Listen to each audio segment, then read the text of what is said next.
Olá, professor Anderson. Olá, boa tarde. Tudo bom? Tudo bem, professora? Boa tarde, que prazer lhe ver.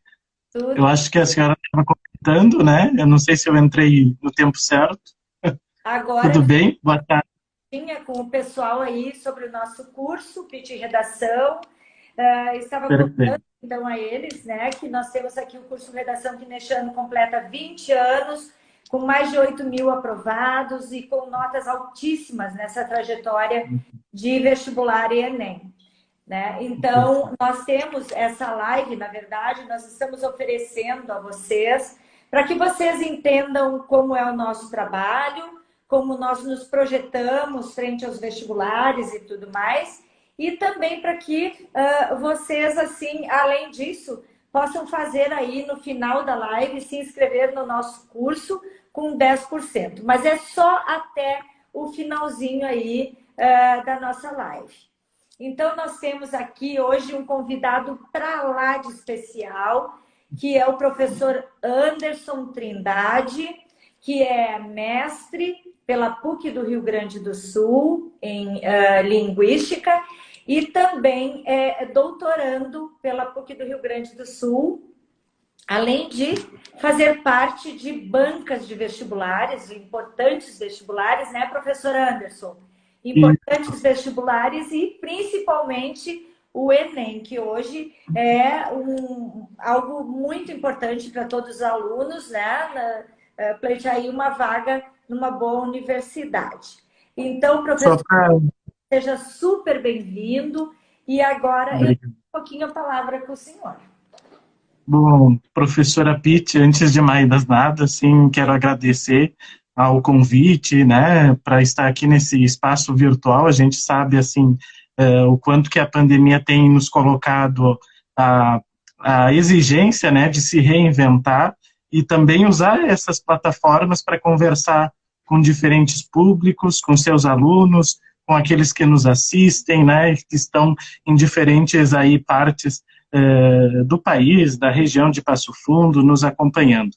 Então, a minha saudação à senhora, o meu agradecimento pelo convite, meu agradecimento à Gabi também, que nos assessora e tem nos assessorado, sobretudo no manejo, né, dessas plataformas, que eu confesso, assim, apesar de novo, ainda não tenho muita intimidade com todas elas. E uma saudação especial a todas as pessoas aí, os seus alunos, né, os familiares. A gente sabe que esse é um momento assim de bastante dificuldade, né? Então a gente torce para que todos estejam bem. E também quero só fazer uma pequena correção ali no início da apresentação. Eu sou mestre em Teoria da Literatura e doutorando pela PUC em Teoria da Literatura, mas como a senhora disse, tenho essa experiência, né, de acompanhar os processos de vestibulares e de Enem, e a gente sabe, né, professora, o quanto que o Enem tem sido, assim, um desafio para todo mundo, né? A senhora trabalha com isso há bastante tempo, então eu acho que esse é um bate-papo que a gente quer promover aqui, é justamente para falar um pouquinho desses desafios, né, professora? Exato. Então, pessoal, eu convido a vocês a pegar um cafezinho, né? Neste tempo de pandemia, seremos não muito, não será uma live muito extensa. Pensamos em passar realmente o que realmente consta como grande importância para uma boa prova de redação, né, professor? Então, nós vamos aqui neste primeiro momento, vamos conversar sobre, na live, a questão, então, de autoria, criticidade, uma redação Exatamente. que atente realmente ao comando de prova. Então, eu e o professor Anderson vamos ficar aqui num bate-bola, né, professor? Nós vamos conversando juntos, temos uma caminhada juntos também, porque por muitas e infinitas vezes o professor Anderson está aqui nos assessorando e também participando de algumas aulas. Então, Deixa eu aproveitar esse seu ensejo, prof, para dizer assim, olha, do meu agradecimento que é por essa parceria, né? Todos que nos assistem sabem da importância do curso PIT Redação aí na região de Passo Fundo, na cidade. A professora Pitt, esse ano, mais uma vez, colocou uma quantidade, né, enorme de aprovados no último Enem. Alunos, né, professora, que tiveram uma nota, assim, super qualificada, competitiva. Então, isso é mérito do seu trabalho, do seu empenho, da equipe que está sempre lhe assessorando junto com a senhora. E eu fico muito feliz de contribuir minimamente com essa história, porque a gente sabe, por exemplo, só para iniciar um pouquinho a conversa, quanto que o Enem representa um instrumento de educação, né? A gente está nesse momento de pandemia, assim, que a gente sabe como a pandemia tem significado desafios, e a gente sabe que os instrumentos que a gente tinha antes da pandemia nos servem agora para enfrentá-la melhor. E nesse sentido, eu acho que o Enem é um instrumento de educação que a gente tem nas mãos. A senhora conhece de perto, né, essa prova, e eu digo instrumento de educação justamente porque ela reivindica dos alunos, né, algo além de um conhecimento tradicional, que é o conhecimento de escola. Então, é uma prova que traz assim, o aluno para o seu cotidiano, né? Toda vez que a gente vai falar de Enem, o aluno tem que ter em mente que ele está diante de uma prova que vai cobrar dele seu posicionamento de mundo, as suas experiências, a sua visão de mundo. Então, não é apenas um conhecimento da ordem prática, um conhecimento de formulações decoradas, né? Exato. É um conhecimento que vai se aplicando, né, professora Pitt? Exato. Então, nessa questão de pandemia, para nós também não foi, né, professor Anderson, uma grande dificuldade, porque nós já trabalhamos com a nossa plataforma e aulas online e tudo mais já há mais de 8 anos. Então, na verdade, isso contribuiu, de certa forma, para que a gente pudesse ter esse enfrentamento maior durante a pandemia. Mas, falando realmente o que eles estão aqui, eu acho que nessas dúvidas que eles realmente precisam sanar conosco, seria assim, pensando quais são, professor Anderson, as partes do texto, quais são as dificuldades que durante as suas correções nas provas de Enem, né, e nessa caminhada que podemos aí trocar essas ideias, quais são as dificuldades encontradas na elaboração da prova e até como o aluno se comporta frente a uma prova de vestibular? Ótimo questionamento, professora Pitt, porque eu vejo assim, de uma maneira geral, todo mundo fala em redação, né? Mas quando a gente está diante do Enem, do histórico que o Enem significa, né, como esse instrumento de educação mesmo, a gente tem que ter em conta o que é essa formulação de prova, o que a banca do Enem, ao longo do tempo, veio esperando de seus alunos. E, nesse sentido, a gente precisa comentar que o Enem significa, hoje sim, um padrão de excelência, né?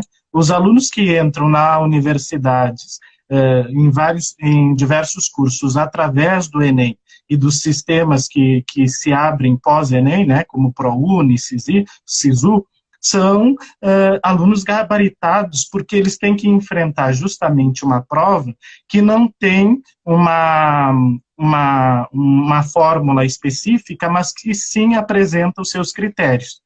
Então, quando a senhora pergunta assim, qual é a dificuldade mais recorrente que um aluno, né, de vestibular, um aluno que está no ensino médio, pretende uma vaga na universidade, encontra quando se depara com o Enem, eu diria que é justamente a compreensão dos critérios que o Enem traz, né, para uma prova de redação. Como eu disse, não é uma prova que a gente possa dizer tem a fórmula X, Y, Z. Muito pelo contrário, né, professora? A senhora que trabalha com isso sabe que todos os anos, inclusive pela temática, o Enem apresenta as suas novidades. Então, eu diria assim que, respondendo a sua questão, a maior dificuldade hoje é que os alunos entendam que critérios são esses. E aí a gente poderia comentar assim, esses critérios, eles estão subdivididos, né, em 5 competências. Todo mundo sabe que a competência 1 relacionada à língua portuguesa, a competência 2 é relacionada ao texto, à tipologia, né, do texto argumentativo, a competência 3 ao projeto de texto, né, e mais adiante na nossa live eu gostaria de comentar também um pouquinho desse aspecto, sobretudo porque tem sido um aspecto de novidade nos últimos 3 anos do Enem, e bom, a competência 4 relacionada à coesão e a competência 5 especificamente sobre a proposta de intervenção que toda a redação tem que ter. Quando a gente pensa esse padrão de excelência que o Enem colocou para os seus alunos, a gente tem que pensar assim, por exemplo, que os alunos não podem mais se dar ao luxo do improviso. Né? Muitas vezes, quando os vestibulares estavam pulverizados, nós tínhamos vestibulares aqui em Porto Alegre, da Federal, temos aí, esses vestibulares ainda existem, né? Mas, digamos, hoje, assim, o Enem significa a união disso, né? A uniformização disso, até porque esses vestibulares que continuam acontecendo se pautam por esses critérios de excelência do Enem, né, professora? Exato. Então, eu vou falando... Eu acho, assim, que para que a gente possa esclarecer realmente aos alunos e a todos que nos assistem, enfim, o comando da prova do Enem, ele é claro nas competências, quando ele coloca, no meu entendimento, 2 competências de grande valor, que é a questão de saber relacionar, organizar e interpretar a prova, o que realmente eles abordam no matemática social, é o cotidiano vivido por nós na nossa pele, não ficamos à parte de um problema social, nós somos pessoas que vivem esse problema social, né? A pobreza, a questão do saneamento básico, hoje frente a uma pandemia, e o último Enem realmente que trouxe matemática muito importante, né? Então eu vejo que essa questão, e sempre noto, eu acho que nós podemos ao longo agora da nossa live falar, nesse atrapalho que acontece nessa relação dentro do texto do passado muito longínquo para o momento contemporâneo. Exato, muito boa, senhora. Professor. E uma outra ideia que eu acho que uma das competências muito importante é a questão dos direitos humanos. Né? Os direitos humanos é um tiro no pé, como eu digo. É uma questão de que temos ética e entendimento que, se eles colocam aí, é de grande valia. Não é, professor? Exatamente, professora Pitt. Nesse sentido, a gente precisa esclarecer aos alunos, né? Eu sei que os seus alunos têm muita intimidade com essas questões, mas também essa nossa live é uma oportunidade para que se esclareça esse assunto. A banca, ela não está preocupada em julgar o argumento do aluno, né? Se esse argumento não fere os direitos humanos, e o que são esses direitos, né? É o respeito a liberdade do outro, né, na sua constituição humana, se essa argumentação não fere essa questão, né, que é uma questão também, inclusive, filosófica, a banca não vai se preocupar em corrigir a prova a partir de um argumento mais correto para aquele tema ou menos correto. O que importa é justamente se essa redação, a redação do aluno, consegue preencher os fundamentos de um texto dissertativo argumentativo. E aí eu gostaria de lembrar, assim, que nós estamos aqui numa live para falar de estratégias para a redação nota 1000 no Enem, justamente porque esse é o grande desafio que o Enem tem evidenciado. Em 2015, só apenas para trabalhar com dados, né, 104 alunos no Brasil todo conseguiram nota 1000. Em 2017, foram 53. E em 2020, nós tivemos apenas 22 alunos. Então, a todos que nos assistem, nós estamos falando de um desafio que é realmente gigantesco, porque é entender como é que esses critérios do Enem colocam um padrão de excelência que não é todo mundo que consegue atingir. e não conseguem atingir justamente porque não entendem o que é essa prova está solicitando do aluno. Então, eu gostaria de dizer assim que é sempre importante trabalhar com um protocolo de estudo, né? Pensar, como a senhora disse no começo, quais partes, e aí aqui já entrando em estratégias mesmo, de como estudar, de como pensar essa prova, né? O aluno precisa, por exemplo, ter em mente quais as partes do texto que ele tem mais dificuldade. Também precisa se entender que esse é um exercício diário, que se faz o tempo todo, né? Mesmo que o aluno não tenha a melhor ideia para o tema X ou Y.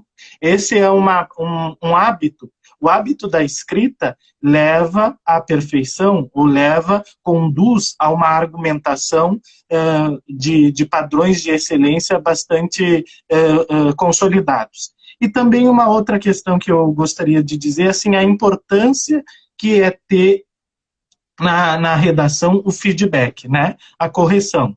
Porque a gente, quando está diante das outras áreas do conhecimento, a matemática, a história, enfim, a gente tem ali a possibilidade de estudar a partir de um valor exato, a partir de um acontecimento concreto, né? Na redação, a gente tem 1001 formas de começar uma redação. As possibilidades de expressão do sujeito são variadas. O que a gente precisa entender é a que serve a minha argumentação dentro do tema que eu preciso trabalhar. E é nesse aspecto, né, professora Pitti, que a senhora comentava dessas duas competências, que é justamente a seleção e organização dos argumentos e o atendimento a um projeto de texto. Nesse sentido, eu acho que também é uma dificuldade dos alunos entender o que é que nós estamos falando quando falamos em projeto de texto. Né, professora? A senhora também pode dar um depoimento nesse sentido. Eu acho que fica bom para que eles possam entender também. É uma questão de que, primeiro, que eles têm que entender a temática, como ela é aberta, a temática do Enem, né? E até um tempo atrás, tinha os comandos, que era o desafio, a questão, a persistência. Hoje me parece que tem vindo um pouco diferente. Eles têm aberto de uma forma mais... tem solicitado aos alunos de uma forma mais aberta. E para tanto, o aluno precisa, né, professor, entender o que é o tema e o que seria uma tese clara para esse tipo de tema. Né? Exatamente. Dentro dessa tese clara, que ele vai ter de entender que essa tese clara que é o grande risco dele não ter um processo argumentativo coerente, coeso. Né? No momento da tese, ele não consegue fazer uma construção de um bom texto. Isso que a senhora diz, eu acho que é fundamental, porque quando a gente pensa nos temas do Enem, né, a gente tem aí uma diversidade bastante grande nesses temas, enfim, também no tipo de problema que esses temas abrangem, mas o que a gente tem em comum é que o tema do Enem é sempre um questionamento que está sendo feito ao aluno em termos de procura de uma solução para aquilo que está sendo reivindicado em cada um desses temas. Então, a gente tem que ter dois momentos, digamos assim, discursivamente, na elaboração dessa prova. Um primeiro momento é, de fato, uma questão expositiva, né? Porque o aluno está trabalhando com um problema, né? Esse problema temático. E uma outra questão é uma questão analítico-propositiva. O que eu quero dizer com isso? O aluno precisa fazer análise desse tema, mas também encaminhar, ao final, uma proposta de solução para esse tema. E não é qualquer proposta, né, professora Pitti? É uma proposta que esteja coerente. Exato. Né? Então, eu sempre recomendo, assim, desculpa interromper, mas eu sempre recomendo aos alunos que tenham, assim, uma espécie de um roteiro de checagem, né? A cada final dos seus exercícios de redação. Eu sei que a senhora é expert no assunto, transmite com muitas propriedades, assim, maneiras de efetuar a prova, mas quando a gente termina a prova, a elaboração da escrita, o produto, a gente tem que pensar se o aluno, se eu, enquanto produtor desse texto, consigo responder, né, a isso que a senhora falava. Há uma resposta ao comando de prova, se eu consigo ter essa compreensão do que é o tema, se eu consigo ter a tese clara, né, professora Pitts? Exato. E se eu consigo ter identificado no meu texto a proposta, a solução plausível para esse problema que eu estou enfrentando. Então, acho que esse roteiro de checagem, né, que é também parte dos critérios de correção do Enem, é um roteiro importantíssimo. Todo aluno tem que ter essas 3 questões em mente na hora que termina a sua redação. Professor, nós podemos repetir a eles, então, qual é, o que eles poderiam anotar ali dessas 3 partes que eu acho que eles devem estar muito curiosos, né? Claro que na nossa dinâmica em sala de aula, nós trabalhamos exaustivamente o entendimento de tema, de tese, de busca de argumentos, o que se pode retirar da prova, enfim, do banco que eu posso criar, né, de argumentos em cima do que realmente o texto propõe, mas nós também precisamos dar um pouquinho para eles, como que eles poderiam anotar, por exemplo, para fazer não só a prova do Enem, né, professor? São as provas vestibulares e tudo mais. Como vamos traçar um mapa textual, um processo, um caminho a seguir para que, então, eu consiga fazer essa construção de um bom tema, dentro da temática, logicamente, exigida de qualquer concurso ou vestibular, e também o caminho para que eu possa criar esse banco de argumentação. Olha, se a gente tivesse combinado essa live, não sairia tão perfeito. Então, tá Inclusive, quando a gente começa a conversar com um assunto tão interessante como esse, as ideias vão se conectando, né, professora Pitts?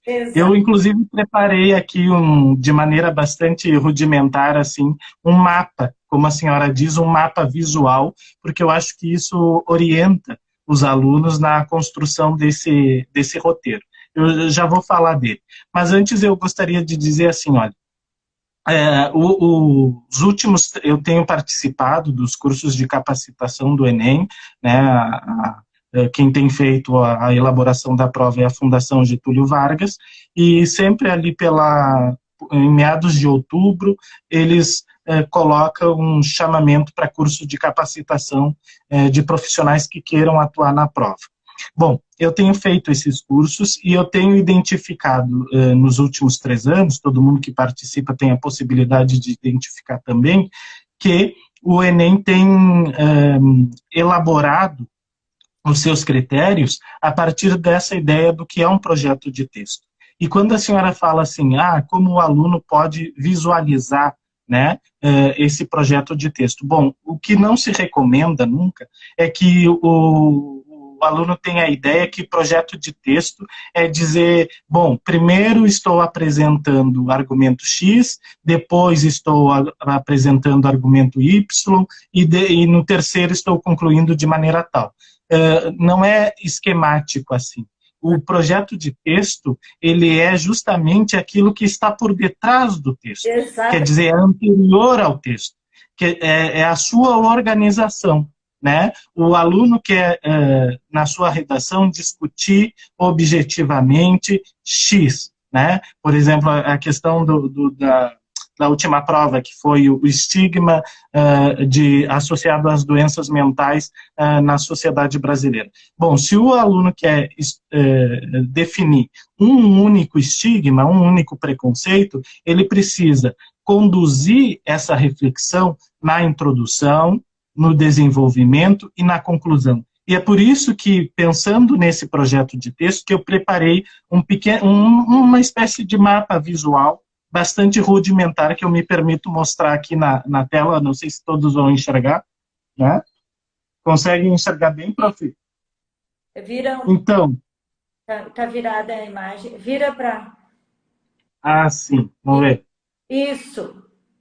Olha, então, fica um Filma. pouquinho fraca Não, não. a canetinha, né? Pode ir falando, professor. O senhor vai mexendo a folha, todos nós vamos olhando. Exatamente. É um pequeno mapa visual para ajudar nesse entendimento de organização que está anterior ao texto. Quando eu tenho um tema, eu tenho que pensar quais são os elementos que eu quero trazer para dentro do meu texto que possam fundamentar a discussão a respeito desse tema. E a gente sabe, né, professora Pitt, a senhora trabalha isso de maneira bastante exaustiva, que um aluno tem que acumular o máximo de experiência, de repertório sociocultural a respeito de um tema. Então, ele pode ser um tema em que ele tenha muitas informações, só que eu tenho que trazer quais são as prioridades dessas informações. Então, toda vez que eu tiver um conceito, que eu tiver uma citação, que eu tiver a menção a um filme, todos eles têm que se reportar ao tema com o qual eu estou trabalhando. Esse é um projeto de texto, se eu vou exemplificar de uma maneira geral. Quer dizer, aquilo que eu apresento como tese na minha introdução tem que relacionar, tem que estar relacionado diretamente à minha proposta de intervenção social.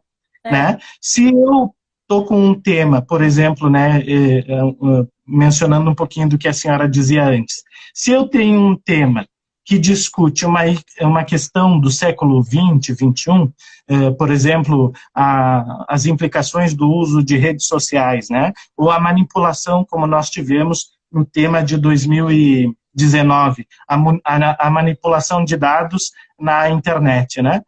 Se eu tenho um tema atual nesse sentido, que responde justamente a um problema social de hoje, da nossa atualidade, do nosso momento histórico presente, eu não posso, por exemplo, trazer aqui um filme, ou trazer um conceito, ou trazer uma proposta de intervenção que estejam relacionados com épocas em que a internet, em que a manipulação desse uso de dados não existia, né, professora Pitt? E isso é muito comum, né, professor Anderson? Principalmente em alunos que têm uma ilusão, que hoje foi lá no começo da nossa live, de que redações prontas funcionam.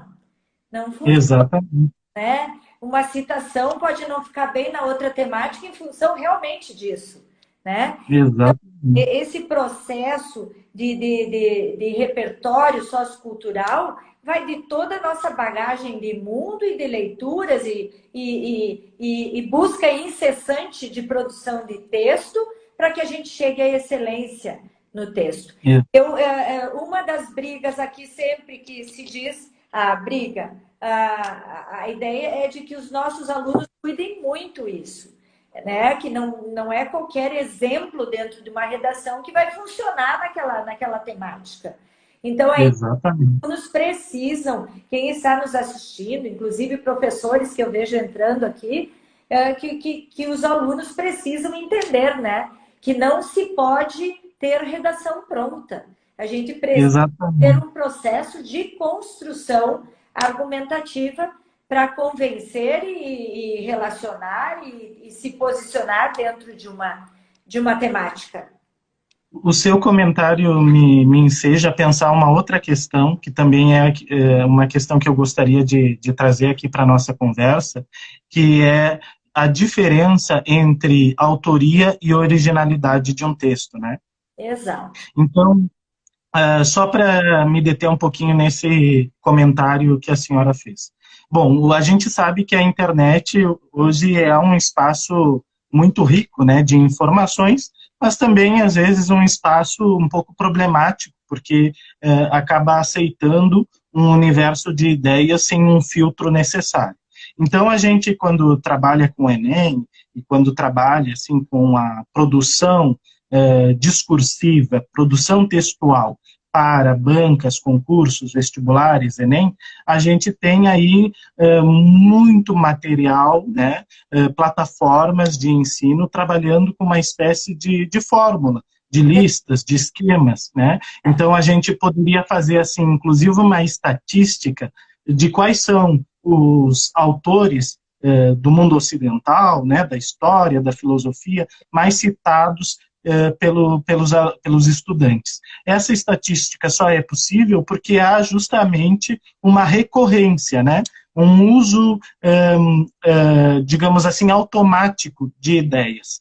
E quando a gente pensa o Enem e a questão de autoria, a gente está justamente querendo fugir desses esquemas, né, destas listas. E a compreensão necessária, crítica, de que nem todo o tema possibilita toda a discussão filosófica, social, histórica. Então, o aluno, quando vai formular, por exemplo, a introdução do seu texto, precisa ter uma compreensão bem clara, delimitada, de qual o contexto histórico vai se apropriar para a utilização na sua prova, né, para fazer a abordagem daquele tema. Então, só para ficar nesse exemplo, quando nós temos temas do contemporâneo, temas que envolvem o nosso cotidiano hoje, século XX, XXI, né, com as transformações que esses tempos implicam, a gente não pode fazer, por exemplo, uma citação da manipulação de dados que remete à ideia bíblica. A gente não pode trazer, né? Não, eu faço esse comentário porque é muito comum a gente ver assim alunos trabalhando com assuntos do mundo moderno, do mundo digital, da era digital, mas mencionando filmes, mencionando contextos históricos, mencionando, né, citações de um outro momento da humanidade em que a gente não tinha uma era digital presente. Então, isso é o projeto de texto que o Enem vem cobrando de seus candidatos. Quer dizer, é um sistema, um conjunto de ideias, um sistema de referências que estejam articulados com aquilo que está sendo solicitado do estudante. Eu acho, professor, que aqui eles ganharam hoje o dia, né, nessa live, com essa super dica aí valiosa e de muito cuidado. Mas eu continuo batendo na tecla aqui da autoria, do sujeito ser autor, ter estilo dentro da sua redação, né? O estilo, Exatamente. a autoria, e depois nós falamos um pouquinho também, eu acho, professor, que vale a pena falarmos um pouquinho sobre os operadores argumentativos, que eles também, né, colaboram imensamente para que a gente crie realmente uma dissertação, né? E aí também temos um grave e sério problema nessa questão de que os alunos erram muito e não entendem a importância desse processo aí. Mas eu penso na questão de autoria e originalidade. Quando se fala em uma questão de que citações são importantes, paráfrases são importantes, e nós nos remetemos agora há pouco nos seus exemplos de Bíblia a um tempo contemporâneo, alguma coisa assim. Argumentos de autoridade sempre funcionam muito bem. Exatamente. Muito importantes, a gente sabe, para qualquer, enfim, processo seletivo, principalmente o Enem. Mas o grande problema nesse argumento de autoridade, eu acho que fica aí a dica, eu gostaria que o senhor ressignificasse mais ou menos, para que eles entendam muito bem, essa questão dos argumentos de autoridade, que são de grande importância, devem existir, e essa questão, quando eles pensam, eu posso colocar uma letra de música, eu posso colocar um filme, tipo 13 razões, não sei o quê, não sei, vamos dar uma conversada e dar uma esclarecida, nem tanto Sófocles e nem tanto um filme muito americanizado aí, que não vai fazer jus ao nosso texto. Gostaria que o senhor desse uma palhinha. Eu acho um pouquinho engraçado a senhora me chamando de senhor, mas, mas porque a gente está aqui nessa conversa, eu gostaria que ela fosse bem informal, mas eu acho que essa sua questão, professora Pitt, ela é fundamental. Sabe por quê? Porque a gente precisa ter a compreensão, primeiro, do que é argumentação, né? E argumentação vem do latim argumentum, que quer significar justamente prova, evidência. A gente, quando trabalha com argumento, a gente tem que provar, né, aquilo que a gente está apresentando. Por isso que eu dizia que um texto argumentativo dissertativo, como é o modelo Enem, ele tem uma parte expositiva, mas ele também tem a parte analítica, reflexiva e de comprovação sobre o que se está dizendo. Nesse sentido, também a gente poderia direcionar para a conversa dos próprios operadores, né? Os elementos linguísticos que possibilitam dar mais intensidade, colorido, dar inclusive mais ênfase na redação a partir dos usos desses operadores. Mas antes de conversar sobre eles, eu gostaria de retomar, né, a outra questão que a senhora propunha, que é justamente de pensar autoria e originalidade. Bom, a gente sabe que numa prova como a do Enem, em que o tema é um problema, a questão de autoria e originalidade ela é fundamental. Justamente por quê? Porque o aluno precisa se colocar como sujeito, como um sujeito crítico do tema que está sendo... Isso, como um sujeito crítico e universal do tema que está sendo trabalhado, né? Ele não está falando de algo específico, ele está falando para que todo mundo lhe entenda, né? E aí o leitor também é universal, no sentido de que ele tem que comunicar para todo mundo, ele não está comunicando para a banca, né? Ou para aquele que vai corrigir o seu texto, até porque ele não tem essa intimidade com o corretor, muito antes pelo contrário. Então ele está falando direcionado para um leitor universal, sobre um tema que também deve ser universal, no sentido de que engloba o maior conjunto de pessoas possíveis.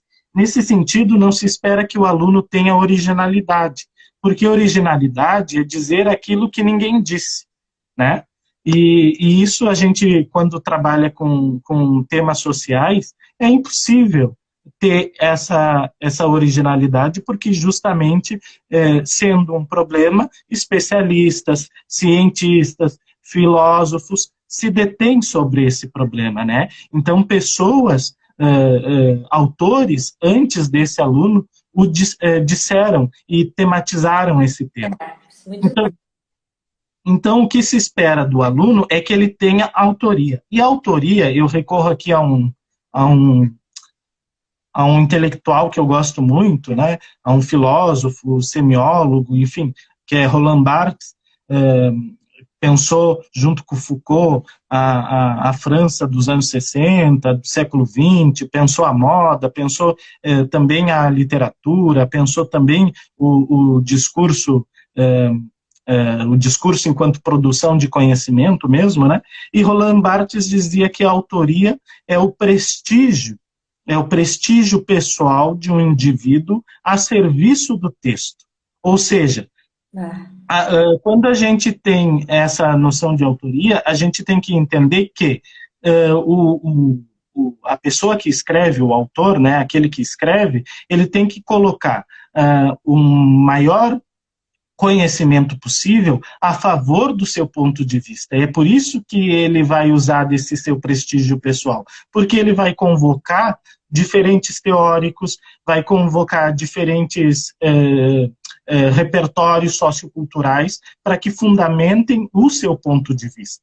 Então, não precisa ser exatamente uma ideia nova, original, muito antes pelo contrário, tem que ser uma ideia bem fundamentada a partir daquilo que esse sujeito conhece de mundo, das suas experiências, né, do seu repertório, enfim, sociocultural. E nesse sentido a senhora dizia, né, posso citar um tratado filosófico ou um filme de Hollywood? Bom, a questão, o filtro necessário que cada aluno tem que ter é justamente o seu projeto de texto. Será que o filme que eu assisti, que eu estou mencionando, cabe nesse contexto do tema que eu estou trabalhando? A gente tem que pensar nesse recorte, né? Nem todo filme, nem todo poema, nem todo tratado filosófico serve nesse sentido.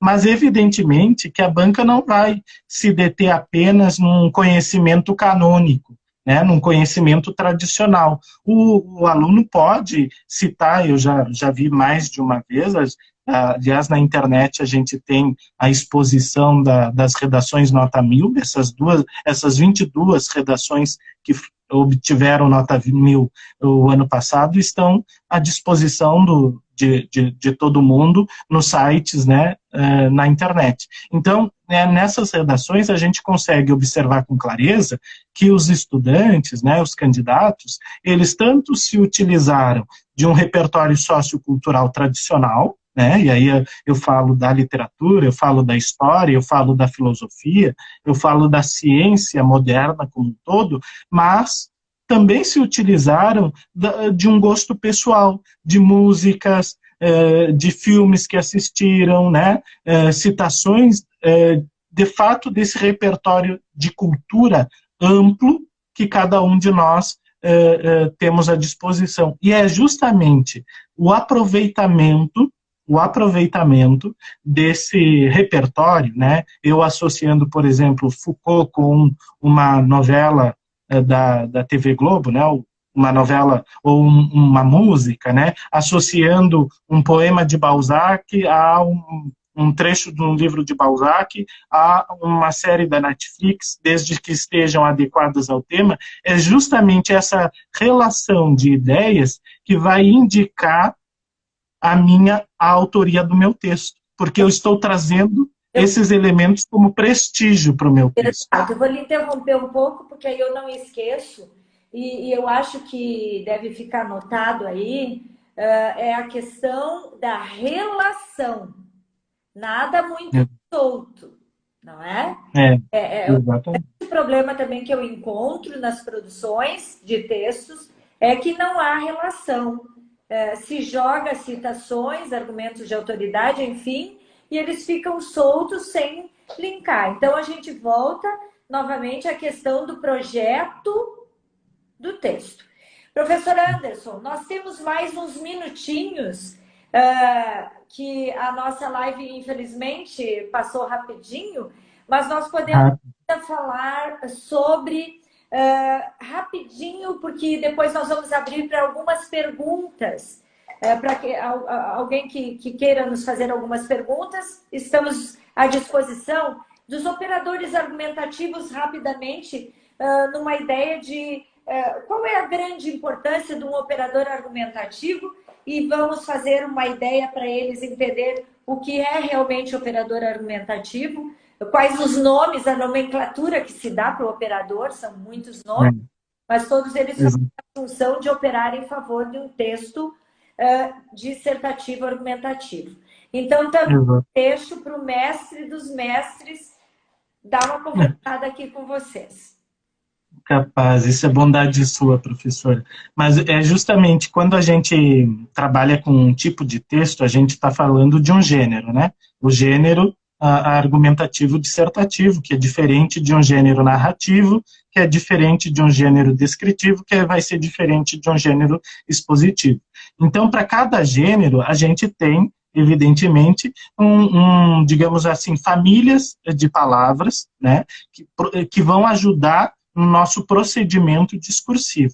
Quando eu tenho um operador argumentativo, eu tenho justamente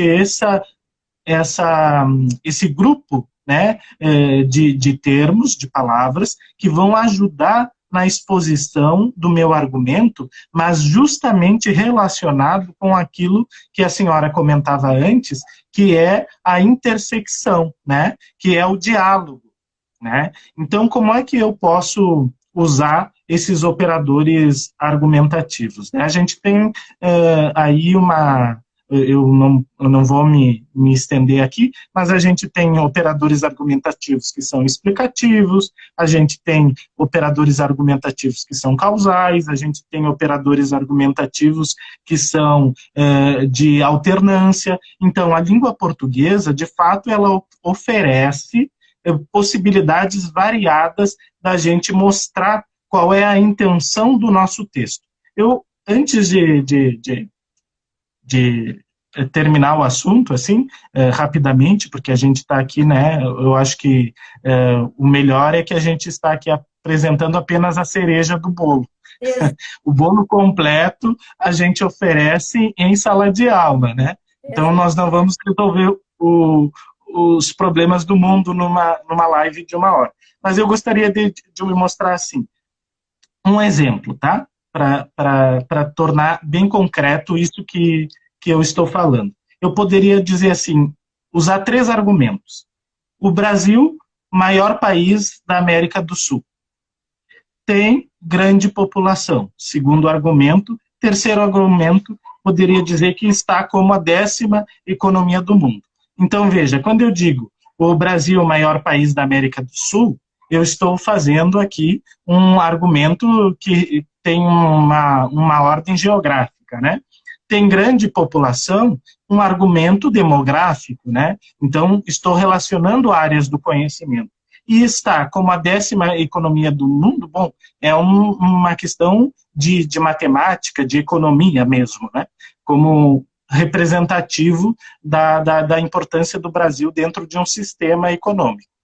Esses 3 argumentos de diferentes naturezas, se eu digo assim, enumerados, eles não servem como não fundamentam um ponto de vista, né? Porque isso são informações da ciência, né? São informações que a gente conhece para definir um país como o Brasil. Isso está na mídia, isso está na internet. Aí a gente não tem, de fato, nenhuma informação, uma interpretação dessas informações. Mas diferente seria se eu dissesse, embora o Brasil seja o maior país da América do Sul, com uma população grande, com uma grande população, está apenas como a 10ª economia do mundo.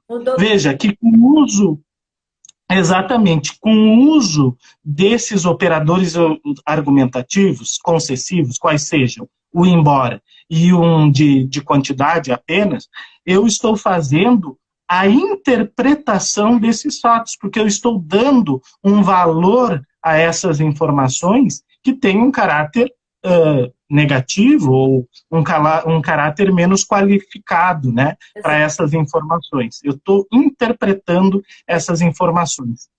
Diferentemente seria se eu dissesse, por exemplo, o Brasil, maior país da América do Sul, não só tem grande população, mas também está como a 10ª economia do mundo. Mudou total. Mudei o sentido dos 3 argumentos que eu proferi antes, porque aqui eu estou dando uma escala, né? E nessa escala de valores eu estou dizendo, o Brasil é um grande país da América do Sul, não só tem uma grande população, como também, ou seja, eu coloco um qualificativo, né, uma afirmação positiva a essa ideia de que é a 10ª economia do mundo. Então, eu mudei os meus operadores argumentativos, eu mudei o sentido do meu texto.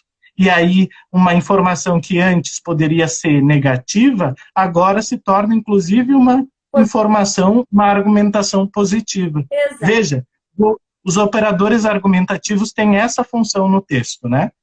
Eles encaminham a intenção que o autor quer dar para as informações com as quais está trabalhando. Então, professor Anderson, mais uma vez, o aluno precisa entender que lá no colégio, na 8ª, 9ª série, quando os professores trabalham as conjunções coordenativas e subordinativas, eles têm de entender que para sempre vão usar em produção de texto argumentativo.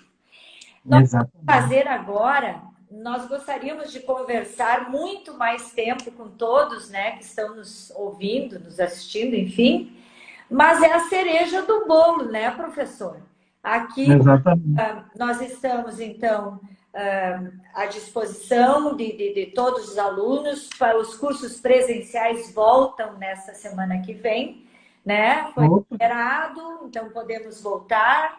Estamos trabalhando também no remoto, online, com o nosso curso no Hotmart, né?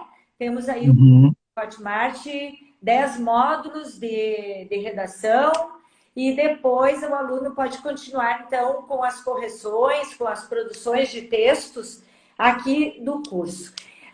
Antes de abrir para as perguntas, professor, eu vou fazer algumas considerações importantes aqui, que nós temos essa live e oferecemos aos alunos que desejam participar do nosso curso PIT Redação aqui na região, em Passo Fundo, região, até o final da nossa live, pode ir lá no link da bio, preencher um cadastro e ele tem, então, 10% de Olha. desconto, né, na sua matrícula.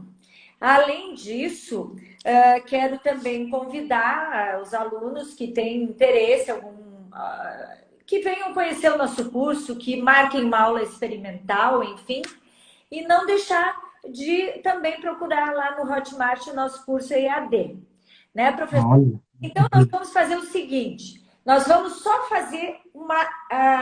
eu gosto sempre no final da minha aula de fazer uma retomada do que trabalhamos aqui, que foi só um pouquinho do que se trabalha, né, numa produção textual, enfim, se trabalha todos os gêneros antes de entender realmente o que é uma dissertação argumentativa, se trabalha os operadores argumentativos, tudo isso aí. O que nós falamos só numa retrospectiva, professor.